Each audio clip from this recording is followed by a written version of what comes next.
இன்றைக்கி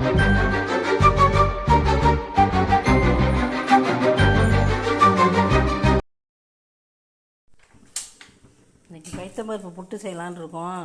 அதை ஊற வச்சுட்டு இந்த மாதிரி குறைன்னு இது மாதிரி அரைச்சிக்கணும். லைட்டாக கொஞ்சோண்டு உப்பு, சும்மா ஒரு சிட்டிகை அளவு உப்பு போட்டு இந்த மிக்ஸி ஜாரில் தான் போட்டு அரைச்சி வச்சுருக்கேன். சரி, நான் வேக வச்சுக்கிறேன்.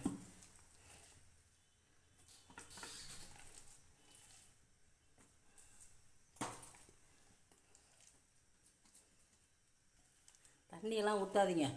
தண்ணி ஊற்றுனீங்கன்னா பொங்கிட்டு இருக்கும். தண்ணியை ஊற்றக்கூடாது. நல்லா வடிகட்டிட்டு இது மாதிரி அரைச்சிக்கணும். குறைன்னு தான் அரைச்சிருக்கேன். இட்லி தட்டுனா குழியாக வைக்கணும். இது ஒரே தட்டாக இருக்குல்ல, அதனால் இப்படி வைக்கிறேன். வேறு ஒன்றும் இல்லை. மூடி வச்சு பைத்தம்பருப்பு புட்டுக்கு தேவையான பொருள் வந்து தேங்காய் ஒரு 1.5 மூடி தேங்காய் துருவி வச்சுருக்கேன்.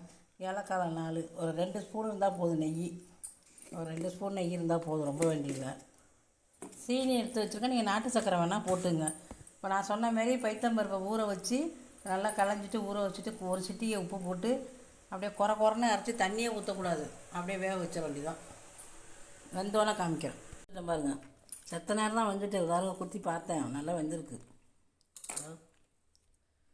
வந்துட்டா நான் வந்து இட்லி தட்டை அரைச்சின்னா ஒரு குழிக்கு ஒன்றுன்னா வைப்பீங்க. இது ஒரே தட்டாக தானே இருக்குது. அதனால இங்கே பாருங்கள், இப்படியே நான் வெறும் துணியிலே வச்சுட்டேன். இதை நம்ம சூடு ஆறினோன்னே நல்லா கையால் எல்லாம் சேர்ந்து பிசைஞ்சு விடணும். மெதுவாக அப்படியே போட்டு அமுக்காமல் மெதுவாக அப்படியே பிசைஞ்சு விட்டிங்கன்னா உதிரியாக வந்துடும். கொஞ்சம் நேரம் இருக்கட்டும், ஆறட்டும். இப்போ கையை வைக்க முடியாது. நல்லா ஊற்றி விட்டோன்னா நெய்யை ஒரு ஸ்பூன் போட்டுக்கிறாங்க பாருங்கள். தூளாக ஆக்கிட்டேன் பாருங்கள். நல்லா அப்படியே கையாலேயே மெதுவாக அப்படி பிசைஞ்சு விடணும். நீங்கள் பிடிச்ச அழுத்துனீங்கன்னா கொழுக்கட்டை மாதிரி ஆகிடும். அதை கவனமாக பார்த்துங்க. நெய் ஒரு ஸ்பூன் போட்டுக்கோன்னா தேங்காய் பூவை போட்டுக்கிறேன்.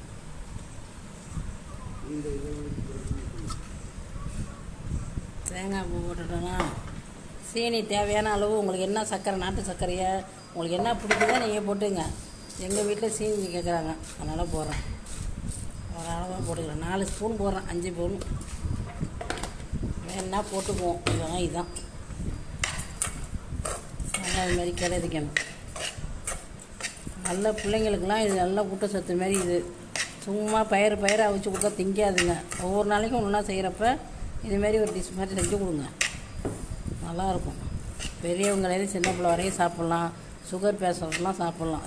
இது வெறும் பயிர் தான், வேறு எதுவுமே கிடையாது. தண்ணியை மட்டும் நிறையா ஊற்றி அரைக்காதீங்க. அரைச்சிங்கன்னா தரத்தரமாக ஆகிடும். அப்புறம் இட்லி தட்டில் வச்சு வச்சிங்கன்னா பொங்கி அது சரி வராது. தண்ணியே ஊற்றாதீங்க. நல்லா கையால் வடிச்சிட்டு குறைன்னு அரைச்சிக்கணும். அவ்வளோதான். வேணா உங்களுக்கு தேவைன்னா முந்திரி பருப்பு இதெல்லாம் இது பண்ணி போட்டுக்கலாம். என்கிட்ட இல்லை, ஏலக்காய் நுணுக்கி போட்டுக்கிறேன். அவ்வளோதான்.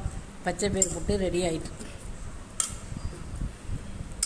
அந்த பச்சை பருப்புலேயே கொஞ்சோண்டு ஊற வச்சுருந்தோம். அந்த இதுலேயே கொஞ்சம் எடுத்து வேக வச்சு தாளித்து வச்சுருக்கேன். தேங்காய் பூ போட்டு இது தனியாக இதை வச்சுருக்கேன்.